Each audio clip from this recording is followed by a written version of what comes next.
It's a shame. Sometimes you have so much fun before the show that the audience misses some of the best stuff. But we'll try to recreate some of that today in our Viva Virtuoso podcast number 14. So we're now officially precocious. Yeah, we were a teenager last show. Now we're a precocious teenager. And I mean that in all the complimentary ways to teenagers possible. Today's guest is just a really fun guy to talk to that I think we're going to learn a lot about. His family has extensive background in music, as we'll get into, but not only is he a musician in his own right, he is a professional educator and professor. He runs a audio studio, a educational school, and does so many other things. It's my pleasure. Oh, and he plays cello too, quite well. So it's my pleasure to announce our guest and introduce the audience to Laszlo Mezo. Laszlo, great to have you on the show. Thank you, and thank you for having me. Yes. So right now, where are we? First of all, tell us where we are. Yeah, we are in our studios. I think we are getting ready to have some fun, and maybe we should, pick a topic and just go from there. What you think? Yeah. Well, usually I start asking about people's biography. What kind of sounds did you hear when you were young, and how did that inspire you to play, and were any of your parents musical? And as I discovered through conversation, you have like quite a different answer than probably anyone else would have to tell about their musical influences. And so maybe you can start 300 years ago, because I think that's where the story may begin for you, right? Yes, my family, especially my on my dad's mom's side, they all played music because they lived in smaller cities in Hungary, and back then no phones, no internet, no TV, no radio. So they had maybe some dance opportunities once a week, but the other nights they played chamber music. And that's how most of my family grew up over the centuries. And many of us were and are professional musicians. So for me, it wasn't really a question whether I will play any instrument or music or just which one. But even that was not asked because my dad brought home a cello and I started in cello and I kept doing it ever since. So, but we have lots of pianists in my family. My great grandma, she was an excellent sight reader. She could sight read anything in any key. And she was a great chamber musician as well. And she was fortunate enough to hear Franz Liszt performing live. That was before 1886 or 3, I guess. She didn't happen to record it. Do we have the? I wish you posted on YouTube. Yeah, unfortunately, the recording did not exist yet. But she performed a recital before the century turns out. It was also before 1900. She performed a recital with one of the most famous cellists of all time, Pablo Casals. And back then he was in his late 20s, so not too many people knew him by name yet. But so the audience, there weren't too many people on the audience, so he just gave a bunch of music to the audience to pick what they want to hear. And my great grandma, she had to sight read all the music that the audience chose, including the Greek cello sonata, which has a very, very piano concerto-like piano part. So one of my professors told me about that piece that someone plays the Greek sonata and the cellist for some reason doesn't show up. The pianist can play by himself or herself, and it will be totally fine because the piano part is just so busy. Yeah. So hold on, I'm curious. So this is your great grandmother? Yes. So when is this? How many years ago? When This was approximately about what year? approximately 125 years ago. Yeah.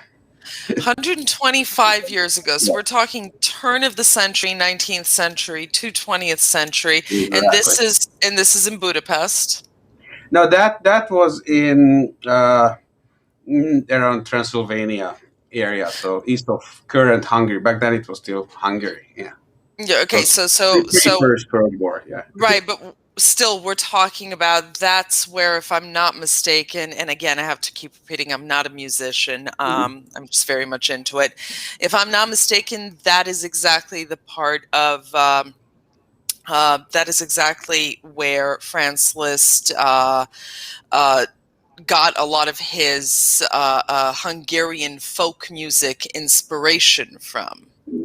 Yeah, partly. Although he lived Hardly. mostly in like in Germany and when Hungary is in Budapest, but he Yeah. had an extensive soloist career, and he performed all over Europe and Russia, and And your great grandmother is living in this age and doing all of this. And not only that, she's a professional musician. How did that happen? Do you know the family history behind that? I don't know about that. But my grandma, I mean, her daughter, my grandma, she was a professional piano teacher, and her four children, including my dad, they all became professional musicians. So they graduated from the Liszt Academy, and my aunt and my dad also, they worked together with Zoltán Kodály, and my uh, uncle, he is like a composer, and also he worked with the Editio Musica Budapest, and he started the first few books of the Liszt complete edition, Wow. Urtext edition. So it will take like another 20 years until it's complete, because Liszt composed over 1,500 pieces. So, aside from a family of musicians, you come basically from a family of historians of Hungarian and regional classical and sort of, the evolution of classical music in that Yeah. region. That is like, I can't even imagine what was childhood like in that family.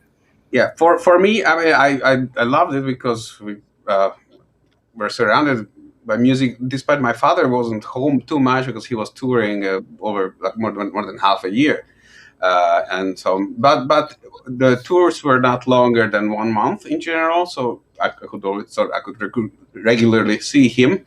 But he was teaching a lot, so I grew up listening to graduation and master's recitals and concerts. So that was one of my favorite things, and so I could sing the Dvorak cello concertos theme when I was like 3 or 4 years old. And what I really loved growing up, traveling, because my dad, since we were like 4 or 5 years old, he took us to different trips, and back then it wasn't as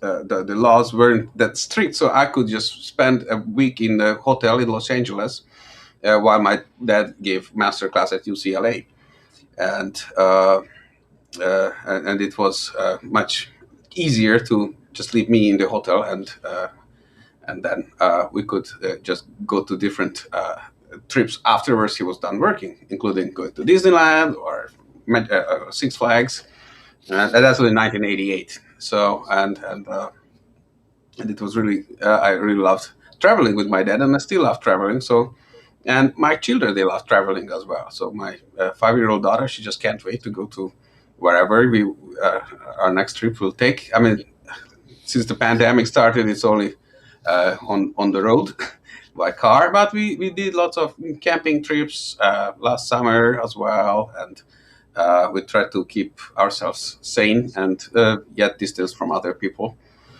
And so far, it was all good and worked fine. Yeah. And speaking of your daughter, who unfortunately our audience won't get to meet on this show because she's kind of busy. Can you tell us about her a little bit? Because I'm sure you're a proud papa. Oh, maybe too proud. As my friends say, I have to pay them to listen to bragging about her. And so my daughter, she loves music.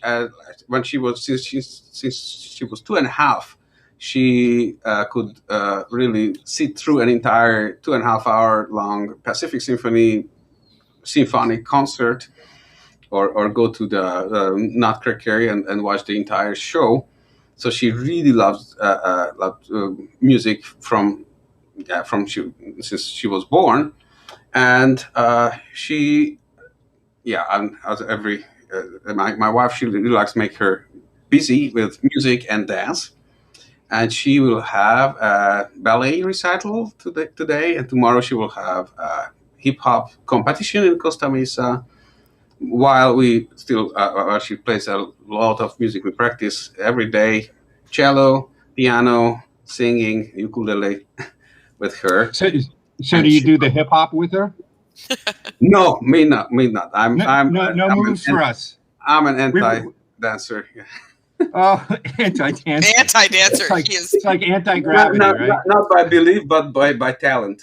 I was hoping you could maybe bust a few moves for us, but Yeah.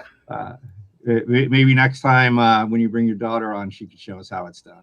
Yeah. She's really wonderful and very talented, so she can really learn music so easily. It's really with my wife, both my wife and I, we have extensive experience with beginners, as well as professional or very advanced students. But she can learn really much quicker, and hopefully this trend will continue as she starts kindergarten or school, because that's always a question if she can stay on this track. But as of now, she's really good at it. So interesting. So many of our guests talk about being raised in families, and it's like, well, I wanted to be a musician, but they said, why don't you be a doctor or a lawyer or something? With you, it was kind of a natural thing, though, huh? Yeah, my dad said, don't waste time with school, go and practice. There's some sound advice in that family. Yeah, so that's like anti-advice if we're exactly a little bit. Yeah, because that's what matters. He practiced his whole life. He hasn't done anything else other than cello. And we are in a different age now. So, but I really just closed the practicing doors, and I missed lots of classes in high school or tests. And I was lucky enough that my teachers recognized that I really want to play cello, and I put my life on it. So they could really. They were generous with me with the grades and the absences, and I could really focus on what I really wanted to do in my whole life. So I was just practicing 5 to 8 hours every day from age 16 to 30. So Laszlo, how old were you when you first started public performing? And tell us if you ever had any experience with stage fright. I was about 6 or 7. The first few years of starting playing music, I was 6 when I started cello, so not too late, not too early. And stage fright is it's always different at every performance, but that's what makes a performance really so exciting. Because of course we are nervous. Most people, some people, they don't feel, others they get high fever. Some famous performers I know, they really get actual fever before performance. And we have to deal with it, but there's only one way to deal with it. We have to practice and also analyze how we feel on stage, and what can we do to make things better. And the breathing is very important. And so we have to keep ourselves calm. But on stage, many times I feel when I perform for like 1,000 people or 2,000 people, it feels way less scary than playing for 20 people, which all of them I know. So because when I feel all the individuals in the room, that can be a little more scary maybe than when you see just a mass of people like 1,000 or 2,000 people. And I love playing for every audience, but playing in a big concert hall is really fun if there are a lot of people in the audience. You reminded me of an anecdote from a Earl Wild interview, famous pianist Earl Wild, of course, where he talks about preparation and and the best cure for stage fright is being prepared. So definitely along the lines, there's nothing that's going to make you more nervous on stage than if you don't feel really confident in your piece. But he went on to say, there's always histrionics and sometimes some contrived visual aids that performers will use to kind of enhance the way they look. And there's this kind of famous look that some pianists get where while they're playing, they'll do one of these, like look up and feel the music. And Earl Wild's comment was that there's no use looking up at God. God's not going to help you if you're not prepared. So, yes. So I always love that. Yeah, I got same advice from one of my professors. So like, because he asked the exactly same question. What do you do before a concert? Are you praying or? Yes, I maybe said yes, and then no, it's not going to help. You have to be prepared. I mean, it might help. Who knows? But yeah. But breathing is very very important to make sure that we can. And also posture. So how we sit, we have to be able to breathe. We have to make sure that we can relax our muscles.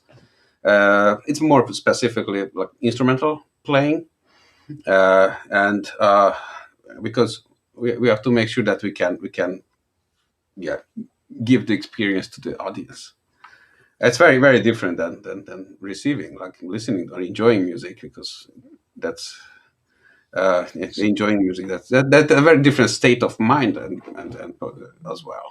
So if you're going out, Laszlo, as a soloist or say with a small chamber group, do you have a pre-concert routine that you go through just to, center yourself to get ready? That it can involve prayer, I guess, but but the non-practice side of things to just get your mind focused and your body centered and these sorts of things. Yeah, in a professional environment, when you don't have much time to prepare everything, you have 2 rehearsals and then you on the stage and you have to perform. In general, I always like to warm up on the day of, not necessarily right before. Right before, I just have to kind of warm up my muscles a little bit. But I always like to play my scales and exercises every day. And some pieces I like or just learn. I love virtuosic pieces. And actually this November, if everything goes well, I will perform Carmen Fantasy, arranged from violin to cello and orchestra in the Barclay Theatre. And so if it's a more of a chamber music or less demanding piece, I always like to go through to see the roadmap. So just to see, this going to happen. These are the difficult spots, but before and after, I have to make sure that I'm ready. And after that, I keep my attention going. Otherwise, I will mess up afterwards. And more or less that's it. And I have to always draw or keep my focus on performing, because especially in orchestra performances, it's very easy to start thinking about something else, and that's when problems happen. So one of the most important things is to keep focusing on the task, and that will help also, in my belief, that to not to focus on, oh my God, what the others are thinking about me or whatever. So which can cause a lot of nervousness. So Laszlo, you're kind of a musical polymath in that you teach, you play, you perform wildly different genres. You own and run a school as well as a full production studio. So you have all of these different interests. And my question to you is, if you could just be doing one thing, and let's say it's late, say it's performing, what kind of music would you be performing, and why? Yeah, my favorite genre is chamber music. There is no question, because it's a little bit less, but not much less soloistic than performing a solo piece, and it's not as egoistic as many solo pieces, and the repertoire is huge. So there are more selections, because if you are a soloist, you have like 12, 15 concertos you play whole life long. And if you play chamber music, then your repertoire is limitless. And also, it feels a little bit less. I feel a little bit less responsible for the entire piece, because we split the responsibility amongst each other. And I like that better than orchestra, because each and every player gets the credit as well after the show. Yeah. So why don't you, for our lay audience members, just try to give a definition of what is chamber music? Chamber music, when in general, between 2 and 8 players play together, and each player has equally important role. I mean, chamber music it comes from also from Italian musica di camera. It's like room playing. So room music, it means that when we get together, friends, and instead of being on Facebook, we can just play music together. And and it's not like we have a leader who leads the entire rehearsal and tells us what to do, but mostly individually we each have a say. It's like a conversation amongst instruments, and not competition, and not submission. Kind of like a historic version of a rock band, I guess. No, exactly. Maybe. Or jazz. I mean, jazz is chamber music. Yeah, true. Very true. Yeah. It's just because the rock people have the louder amps that they can overshadow everyone, I suppose. Yeah.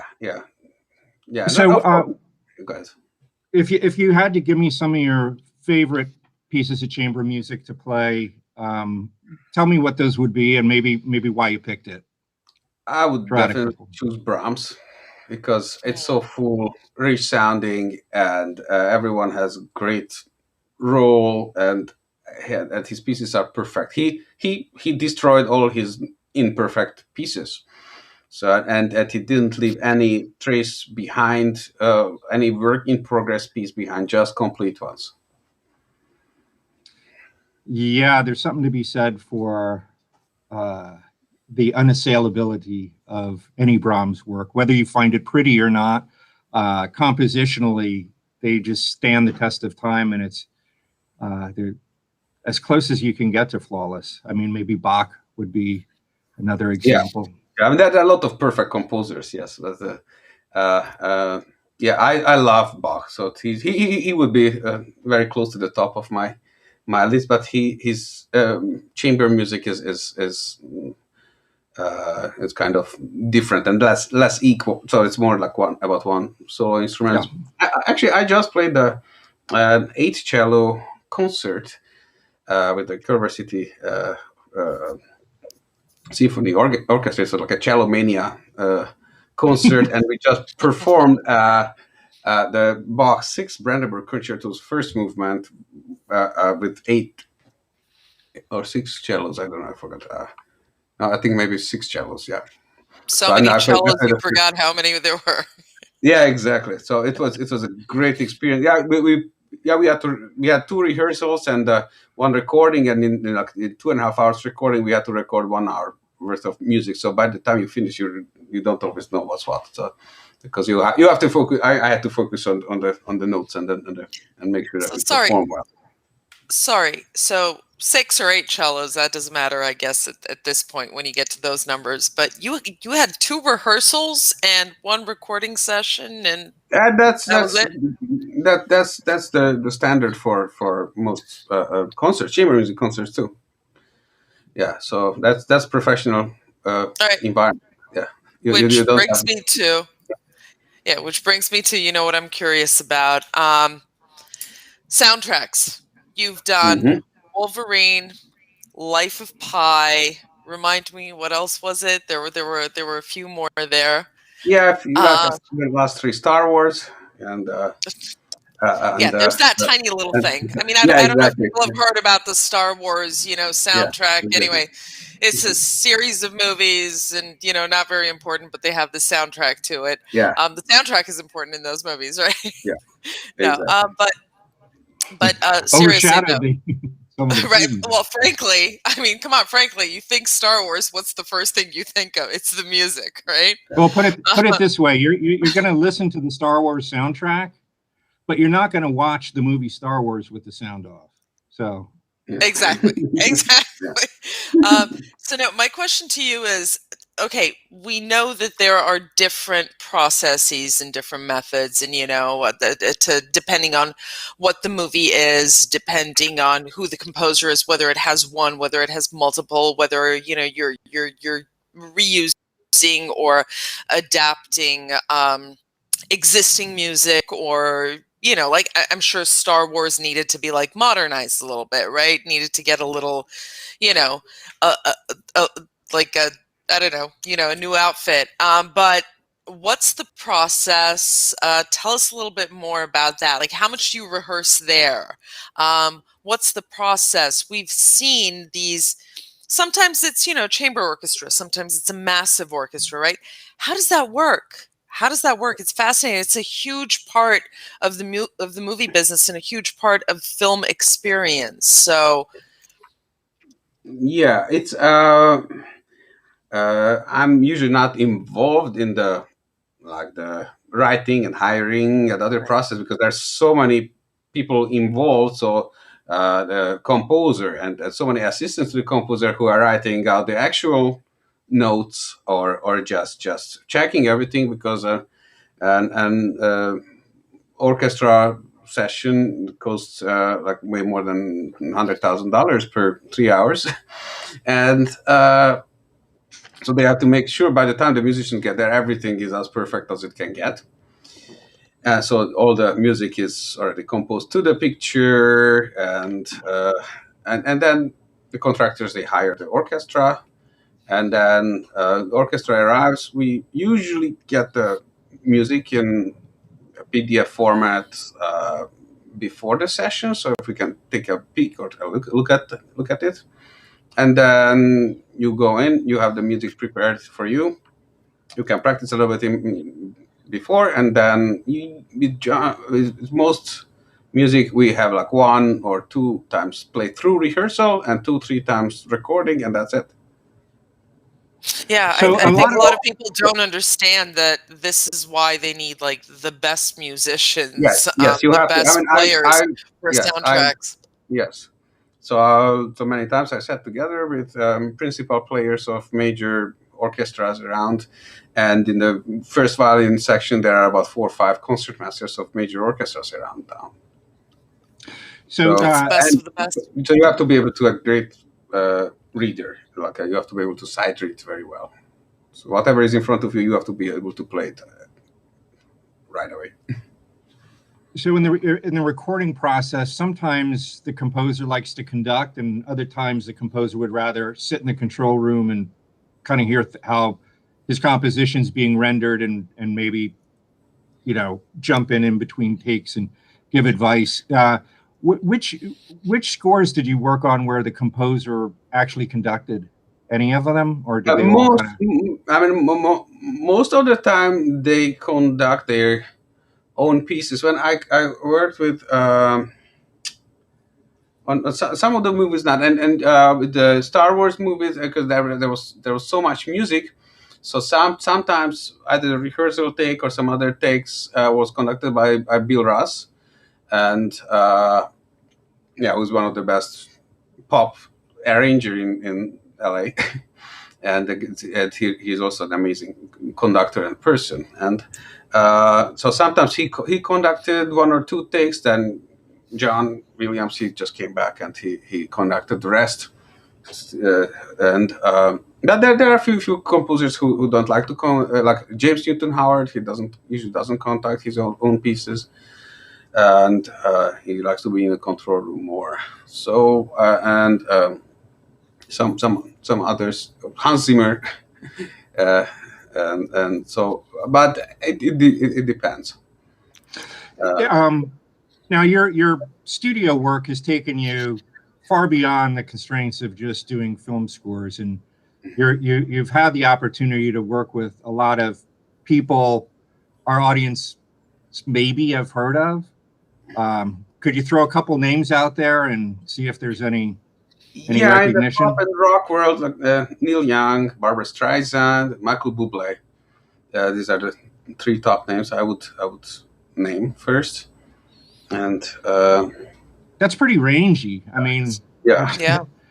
Neil Young to Barbra Streisand, that's a giant leap. Yeah. It was all of the sessions were really, really exciting and very, very interesting. It was Neil Young. They hired the 80-piece orchestra and all the band, a Laszlo organ and conductor in the center, and all at the Sony Studios, and it was all recorded to tape.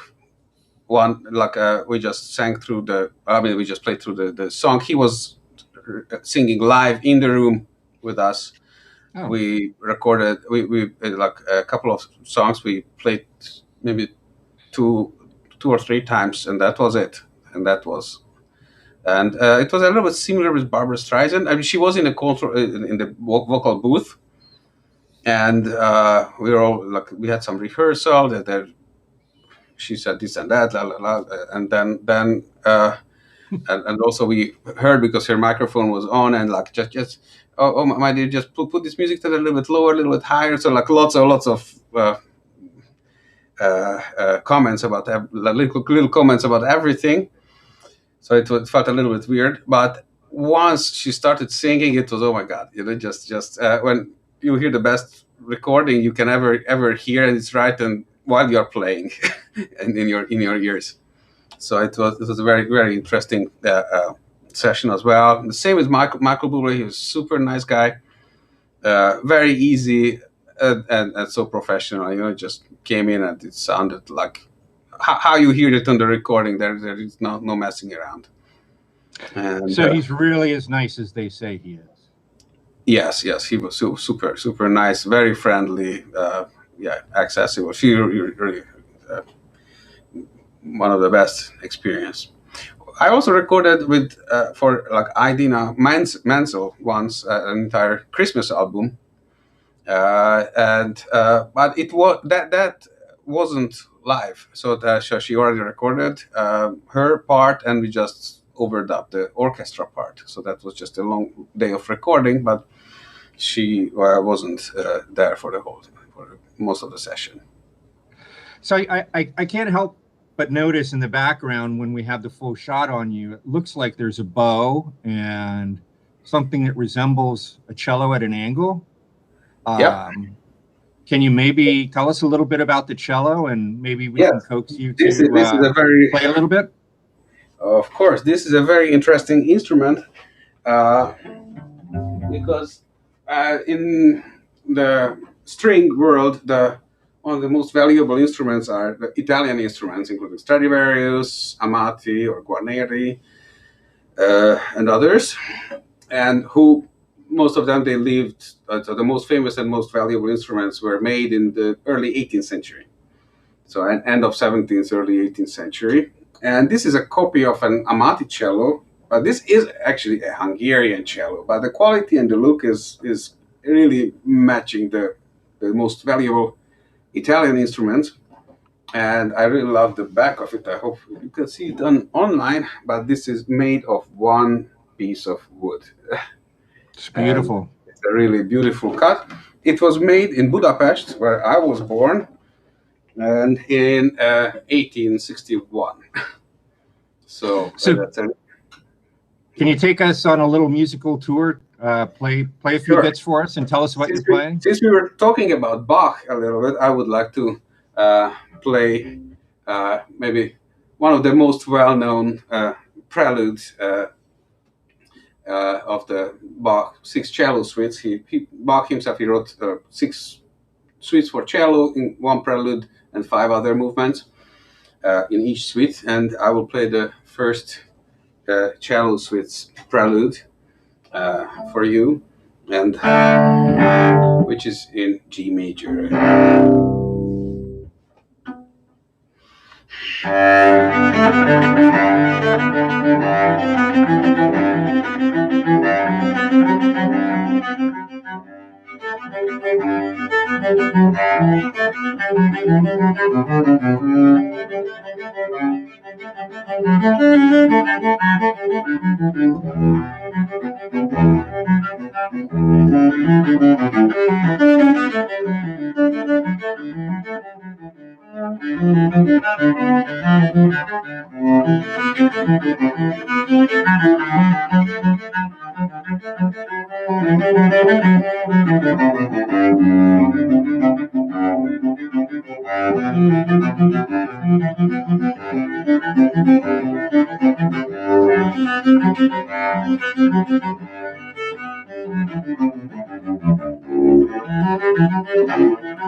Thank you.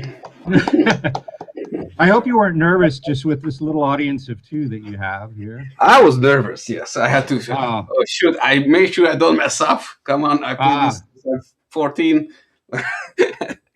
Yeah, that's what was in my mind. I'm not kidding. And I know better than that. So right now we're kind of in a little one corner of your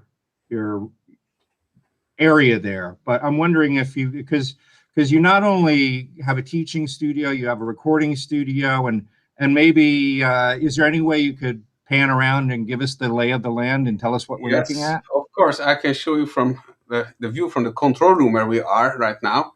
And this is also like a hybrid studio, which can be like a small concert hall, piano group class, and a recording studio. I can record piano concertos with 2 grand pianos in here in the recording room. And yeah, because this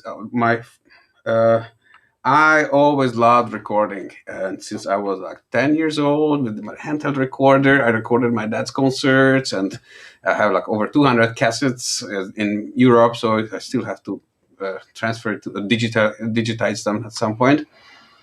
And I mean, as I grew older, I needed better and better recordings, and I always loved technology, but I was never drawn into games and computer games.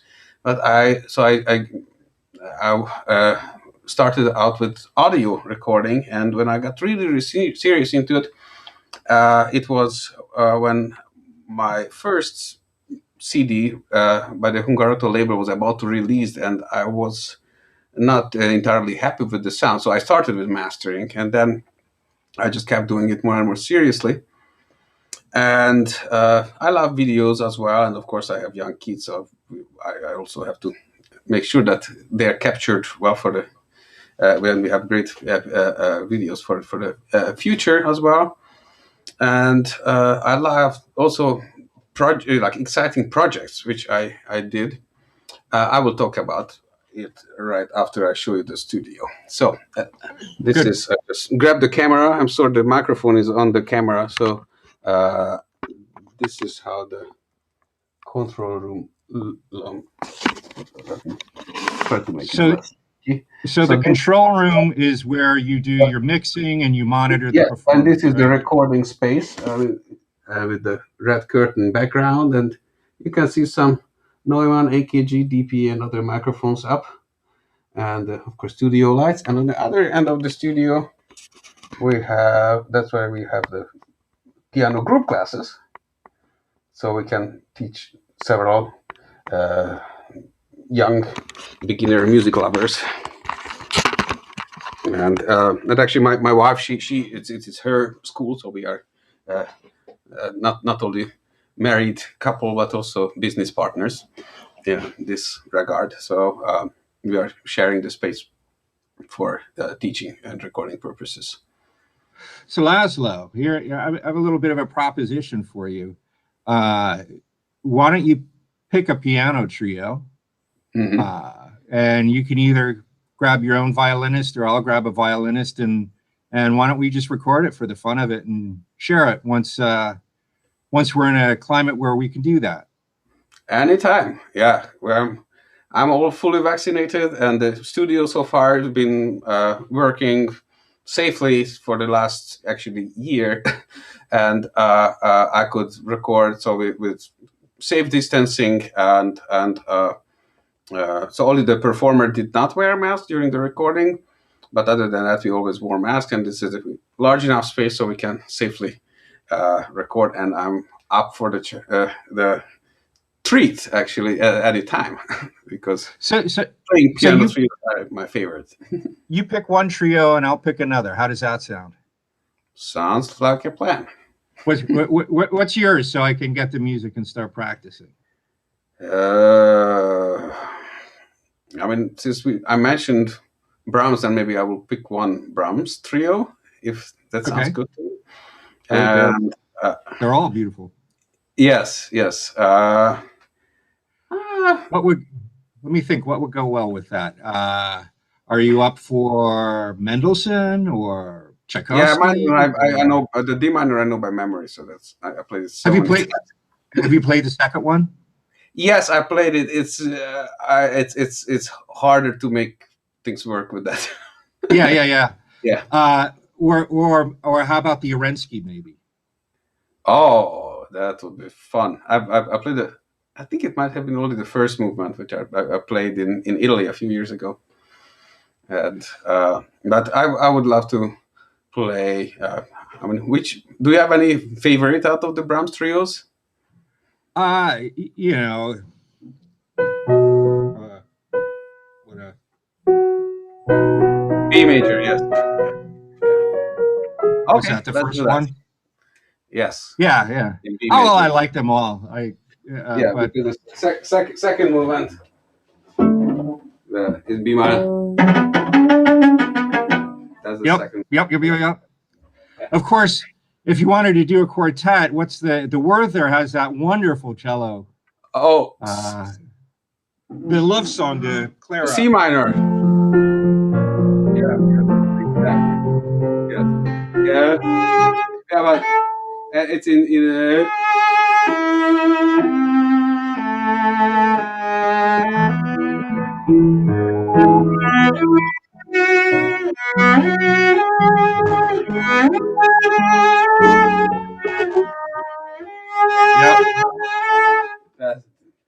that's one of the most gorgeous, beautiful cello solo song ever written. Yeah. And you know that's a C minor piano trio, but it's the second movement is an E major, but the other thing is, originally it was C sharp minor, and then he transposed the whole piece by because he wasn't happy with the key. Yeah, well, I think that I think the last quartet he actually shelved because what did he write it right after Schumann's death, or maybe right at the end of Schumann's life, and it was just kind of, for all the Schumann Brahms kinds of reasons, something that he just put on the shelf for a long time, because it had that movement, which was, I think pretty undisputably the love song declare, right? Yeah. And he picked it up like late in life, and if we were actually ordering these would be his first quartet and a very early one, but as they say, he ended up rewriting the whole thing. Yeah, because it's Opus 60, if I remember well. Yeah. Yep. Yeah. So Nikki blacked out. This is just inside baseball, I think. So,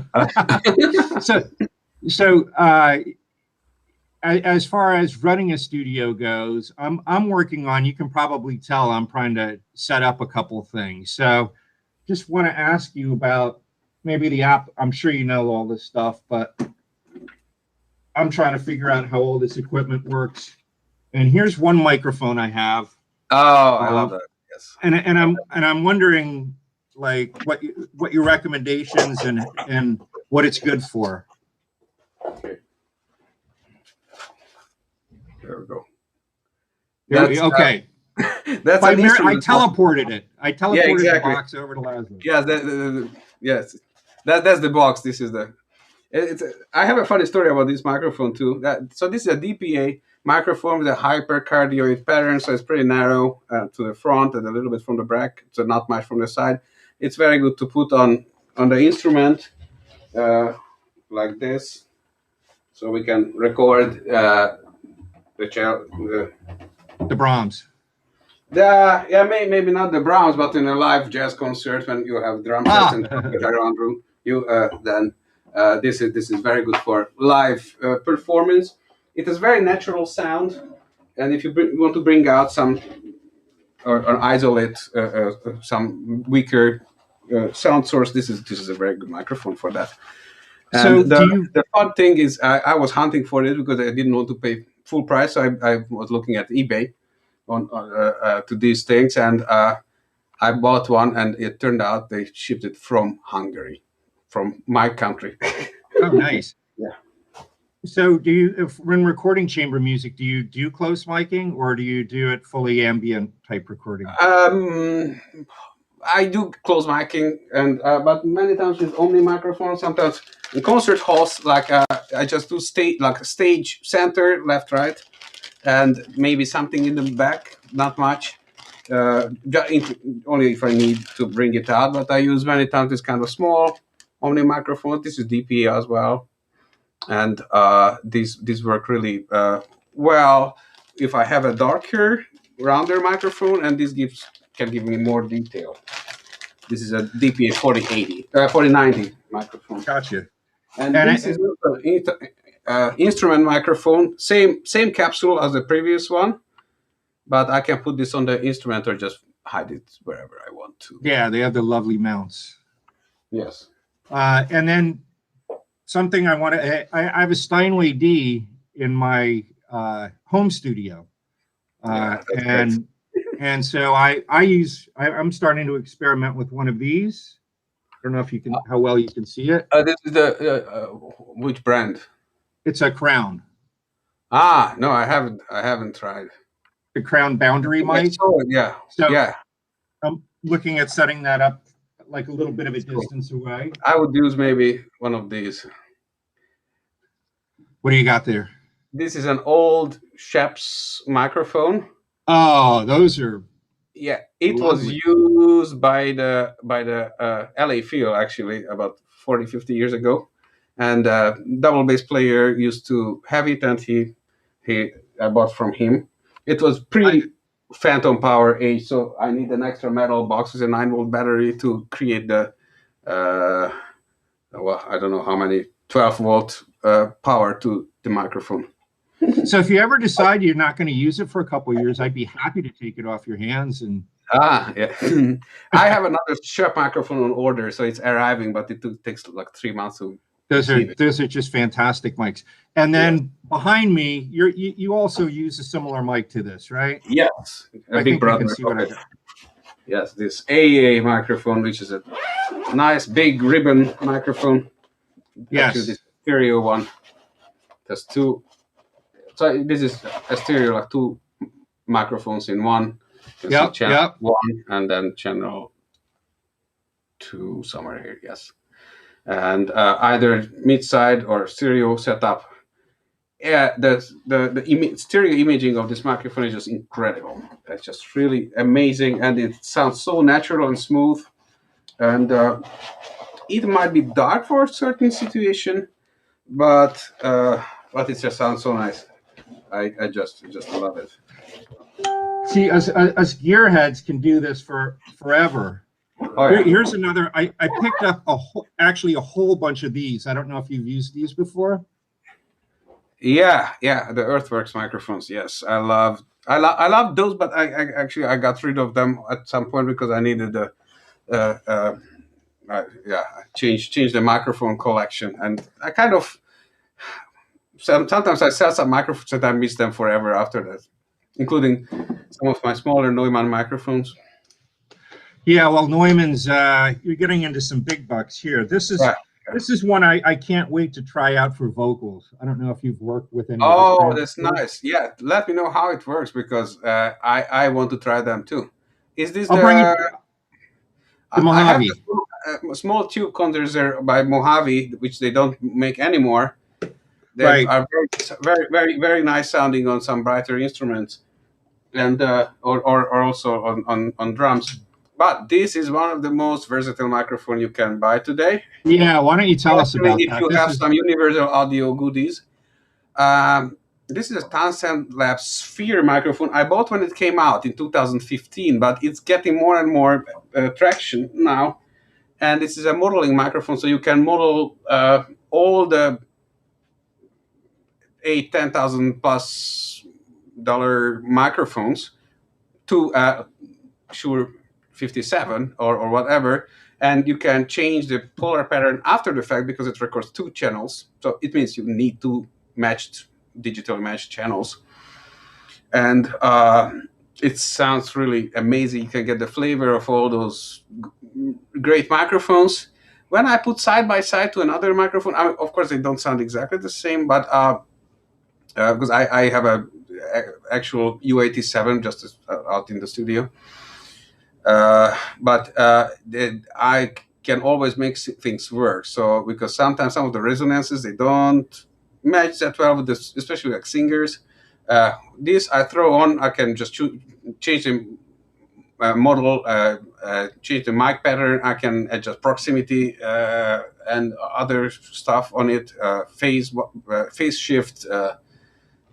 Almost anything you can imagine what you could. Or you can only do with mic placement before or different microphones. You can really adjust with this. So if you are not sure about some things, throw this mic on and you can make things work.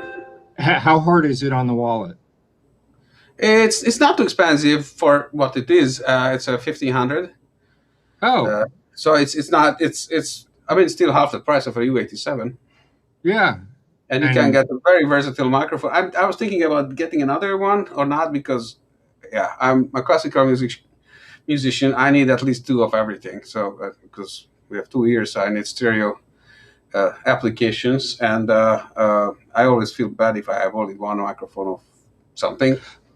I'm with you, and I always try to get a match pair if I can. And even but what I can recommend for lots of applications, and especially when the room is a little bit brighter and it's a really under the radar Neumann microphone, is the TLM67. So it's a U67 sounding transformer-less, easy to use microphone. Especially on harsher instruments, it sounds phenomenal. So like especially violin. So you don't hear that much. It doesn't highlight the hair sound, sound. So it's and I recorded a drum set with it. It's you didn't have to do much with it at all. Yeah, for jazz pieces, it was great. I Here's have the a problem. pair of those, and they're on every session. Yeah. This is what happens when you get two gearheads together. We could probably spend the next hour just pulling out microphones easily. and Yeah, exactly. and talking about VST plugins and everything on earth, right? But unfortunately, we are running out of time. So what I do want to make time for, Laszlo, is I want you to tell our audience what's coming up for you. How can we find you on social media or YouTube? If people want to interested in lessons or recording or concerts, let it all hang out. Yeah, I'm the right person to find and to look for. Either you need a recording, or I'm a active performer. I play in a Pacific Symphony regularly, and the next performance will be actually in a Pacific Symphony provided truck playing an outdoors event on June 26th. And if you just check pacificsymphony.org, you will find more information. And the July 4th concert will be in the Great Park here in Irvine, Orange County. And I will have some solo concerts coming up next season, and with the Mozart Chamber Orchestra on November 21st, if the pandemic dies down as planned, or like getting reduced at least. And I have a website which is halfway under construction, but the information is there. It's a mezo.us. But you can always find me on Facebook, and I check Facebook Messenger quite regularly. My YouTube channel is Mezo Music, so you can find recordings of my family there, and including myself as well. You can look for like a topic, Laszlo Mezo, and you can find lots of recordings of mine and my father's, because he had lots of recordings back in the 60s, 70s as well. And my studio is in Irvine, and I'm built so far. Luckily, I was busy now that I did not have time to build a website for my studio, but I'm working on it right now, and hopefully I will be able to provide that website as well once it's done, it's ready. But for the time being, we can. You can reach me on over either Facebook, or you can find me at Chapman University's website as well, at chapman.edu, and I'm happy to help whoever needs my help. Pretty easily locatable, and I recommend people subscribe and follow you on your social media and on your YouTube channel. And while we're mentioning YouTube channels, if folks enjoyed this broadcast, I would humbly ask you to follow the Viva Virtuoso YouTube channel too, and be notified of new guests and new topics. And there will be a lot more content coming out as the summer goes on, in addition to our podcasts. Thank you so much for having me on this podcast, and I can't wait to play live chamber music with you very soon. It will happen. It's a promise. And to all of you out there, I hope you enjoyed this. Next week, we are going to have a simply fantastic show from a couple of gentlemen that tour the world playing indigenous instruments called Symphonic Planet. So we hope to see you there. And Laszlo, it was a true pleasure, and we will get in touch in the meet space and definitely do some things. Thank you so much, and have a great rest of your weekend. And with that, it's a wrap.